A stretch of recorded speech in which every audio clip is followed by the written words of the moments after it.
Assalamualaikum warahmatullahi wabarakatuh.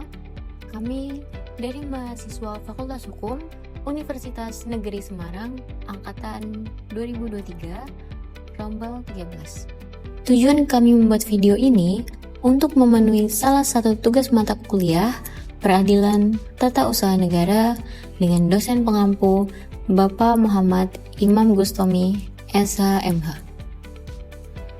Kami dari kelompok 5 akan mempresentasikan materi dengan judul Asas-asas hukum acara dalam Peradilan Tata Usaha Negara.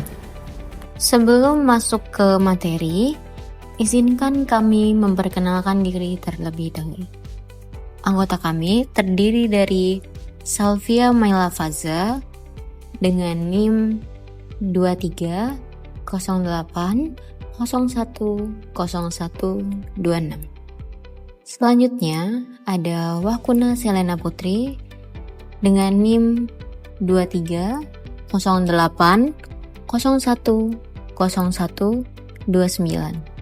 Lalu yang terakhir ada Cynthia Titis Alia Dinaya dengan NIM 2308 010818.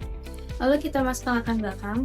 Peradilan Tata Usaha Negara atau PTUN didirikan berdasarkan Undang-Undang Nomor 5 Tahun 1986 dengan perubahan melalui Undang-Undang Nomor 9 Tahun 2004 dan Undang-Undang Nomor 51 Tahun 2009. Tujuan utama PTUN adalah melindungi masyarakat dari keputusan atau tindakan pejabat tata usaha negara yang dianggap melanggar hukum atau merugikan warga.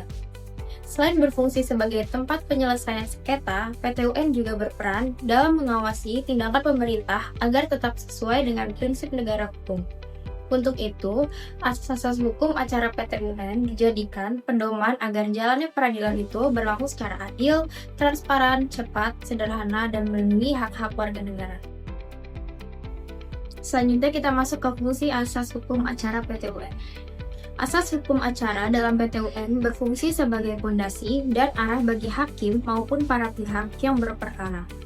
Dengan adanya asas ini, proses penyelesaian sengketa dapat dilaksanakan secara lebih teratur, konsisten, dan dapat dipertanggungjawabkan. Fungsi utamanya antara lain, yang pertama, memberi pedoman bagi hakim dalam memeriksa, mengadili, dan juga memutus perkara. Lalu yang kedua, untuk menjamin hak-hak para pihak dalam proses peradilan sehingga tidak ada yang dirugikan karena ketidakadilan prosedural. Lalu yang ketiga, menegakkan prinsip negara hukum dengan mengontrol tindakan pemerintah yang melampaui kewenangan. Dan yang terakhir, memberikan kepastian hukum bahwa proses persidangan berjalan sesuai ketentuan undang-undang. Selanjutnya, ada asas peradilan cepat, sederhana, dan juga biaya ringan. Asas ini diatur dalam pasal 4 ayat 2 Undang-Undang Nomor 48 Tahun 2009 tentang kekuasaan kehakiman. Artinya, penyelesaian sengketa di PTUN harus dilakukan dengan proses yang tidak berbelit-belit, efisien, dan tidak membebani biaya perkara. Yang pertama, asas peradilan cepat. Perkara harus diselesaikan dalam batas waktu tertentu. Misalnya, jangka waktu putusan PTUN dibatasi oleh undang-undangnya. Tidak boleh ditunda tanpa alasan hukum yang jelas. Lalu yang kedua, sederhana. Tata cara beracara dibuat jelas, ringkas, dan tidak rumit sehingga mudah dipahami masyarakat. Dan yang ketiga, biaya ringan. Pengadilan harus memastikan biaya perkara tidak menghalangi masyarakat untuk mengakses keadilan. Selanjutnya, asas hakim bersifat pasif. Hakim dalam PTUN tidak dapat memulai perkara dengan sendirinya, melainkan hanya berwenang memeriksa sengketa apabila ada gugatan yang diajukan oleh pihak yang merasa dirugikan oleh keputusan tata usaha negara atau TUN.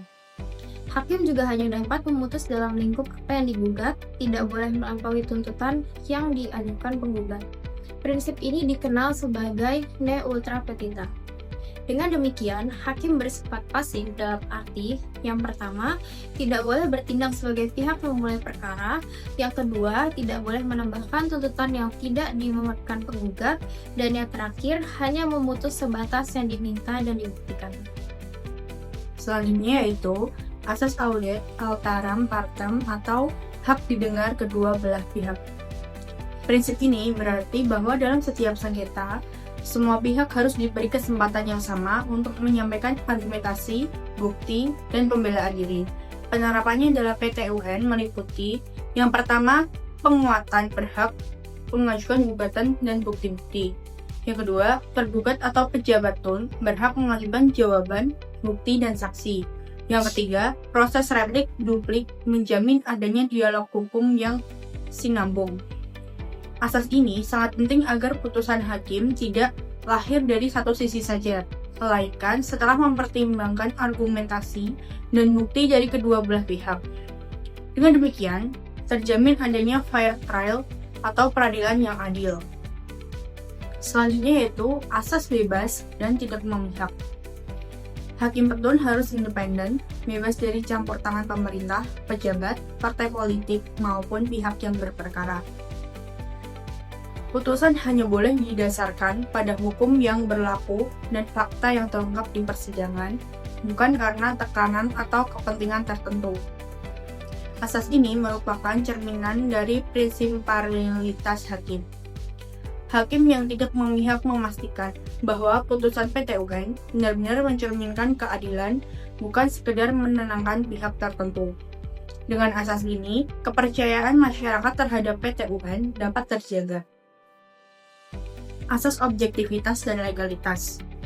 Sengketa yang diperiksa di PT-UN berfokus pada legalitas keputusan tata usaha negara atau KTUN, yaitu apakah keputusan tersebut yang pertama dikeluarkan oleh pejabat yang berwenang, yang kedua sesuai dengan prosedur dan peraturan perundang-undangan, yang ketiga tidak melanggar asas-asas umum pemerintahan yang baik atau AUPB.